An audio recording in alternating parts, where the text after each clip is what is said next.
Assalamu alaikum. Tumsifu Yesu Kristo.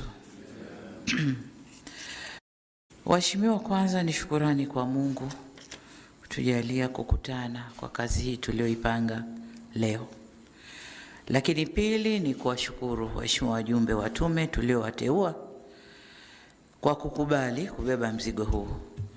Mpaka mmefika hapa kuja kusikiliza majukumu na kuzinduliwa, ina maana mmekubali kubeba mzigo huu. Tunawashukuru sana. Tunajua ni mzigo mzito tumekupeni, lakini kwa sifa zilizotajwa hapa tunajua mtaweza kwenda kuutekeleza.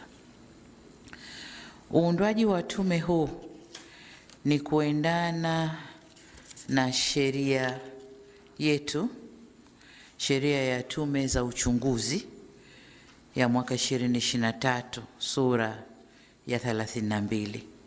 Ndio inanipa mamlaka kuunda tume mbalimbali za kufanya uchunguzi wa mambo mbalimbali ndani ya nchi yetu. Sasa kwenye hili lililotokea, nikaona kabla kuletewa tume za nje, tuwe na tume yetu wenyewe ndani ifanye kazi, na za nje zikija zitakuja kuzungumza na tume mwenzao ambao tayari walishaanza hiyo kazi. Kwa ufupi kilichotokea hakikutarajiwa kitokee ndani ya nchi yetu kwa sababu ya historia tulionayo ya usalama na utulivu wa kisiasa ndani ya nchi. Hata kama kuna vipindi ambavyo hatuna usalama wa kisiasa, lakini haikufikia kiasi hichi kilichofikia. Kwa hiyo tume hii itakapokabidhiwa makabrasha kufanyia kazi, watakabidhiwa na hadidu za rejea za kwenda kuziangalia wakati wanafanya kazi yao. Lakini kwa ufupi, labda mimi niseme yafuatayo. Kwanza, nadhani tume tunaitarajia ikatuangalizie sababu hasa iliyoleta kadhia ile. Sababu hasa ni nini?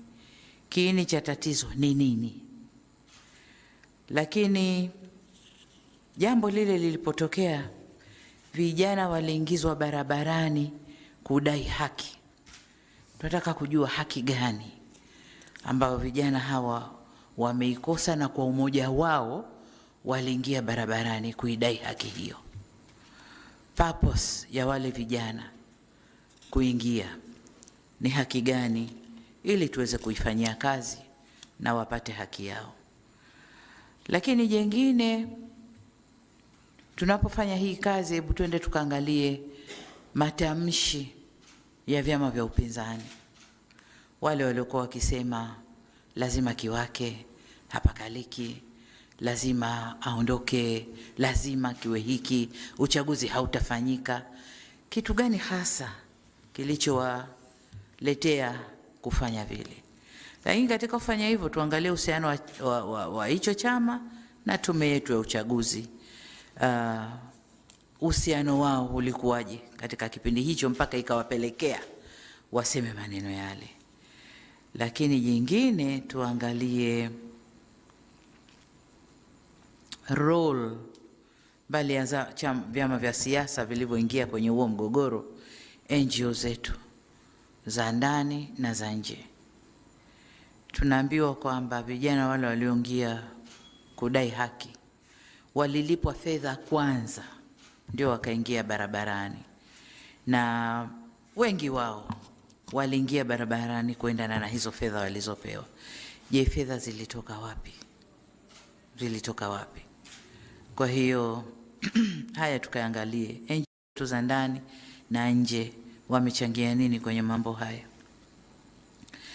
Lakini niseme hata kama kulikuwa na changamoto baina ya tume na vyama vya siasa, msajili na vyama vya siasa, serikali na vyama vya siasa, je, hakukuwa na njia nyingine nzuri zaidi? Njia ilikuwa ni ile moja peke yake ya kuingia, kuchoma nchi, kuchafua nchi, kusababisha vifo kwa wananchi. Hakukuwa na njia nyingine ya kurekebisha hizo kasoro. Hebu twendeni tukaangalie pia. Lakini tukaangalie sasa jambo limetokea, watu wameingia barabarani, vurugu zile, na kilichokuwa kinaimbwa ni kwamba kama kilivyokuwa Madagascar itakuwa hapa pia. Sasa tukaangalie njia zilizochukuliwa kukabiliana na lile vurugu na zenyewe, na ndio maana hapa ndani kuna mstaafu jeshi, mstaafu polisi, mstaafu mwingine. Kwa hiyo twendeni tukaangalieni njia zilizochukuliwa zilikuwaje. Halafu katika kuifanya kazi hii, pamoja na hadidu rejea nyingine ambazo mtapewa, mimi nimetoa tu vile vidokezo hapa, lakini katika kuifanya kazi hii tutapangiana muda, lakini kama alivyosema CS kwamba yuko tayari kuiwezesha tume kwa vitendea kazi, na muda mtakapokaa naye atawaeleza vyema. Tutawapa pia secretariat ambayo itakuwa inawasaidia kuandika na mambo mengine yote ya organization ambayo itakuwa yanatakiwa kufanywa ili tumefanye kazi yake vizuri. Kama mnavyojua, wakati nafungua bunge niliahidi, wakati nazindua kampeni niliahidi kwamba ndani ya siku 100 nitaweka tume ya maridhiano, tuangalie sababu za changamoto za kisiasa ndani yetu, tupatane na tuende vizuri. Lakini kwa hili lililotokea, tumeona tuunde tume hii kwanza, ifanye kazi yake, imalize. Mapendekezo yatakayotoka huku ndio tutakayokwenda kuwafanyia kazi kwenye tume ile ya maridhiano. Kwa hiyo mapendekezo yenu ndio yatafanya ajenda za kwenye tume ya maridhiano. Kama nilivyosema, kazi hii si ndogo. Tutaanza na muda nadhani wa miezi 3, alafu taangalia kazi inavyokwenda. Lakini niseme kwamba nina matumaini makubwa na tume hii. Jana nilikuwa nasoma article fulani, wenzetu wapinzani wanasema hawana imani na tume yote ya ndani.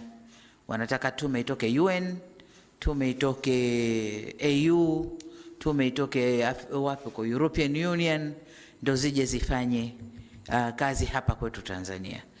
Lakini mimi nina imani sana kwa ubobezi na experience yenu, na imani sana na tume hii, na ni matumaini yangu mapendekezo yatatutoa tusogee mbele. Sasa baada ya kusema hayo, niseme tu kwamba tume hii nimeizindua rasmi na nawatakia kazi njema. Asanteni sana. Asante sana. Asante sana Mheshimiwa Rais, tunakushukuru. Na baada ya hapa naomba uridhie tu kwa ajili ya kupata picha za kumbukumbu mbele ya jengo hapo kwenye ngazi. Asante sana Mheshimiwa Rais.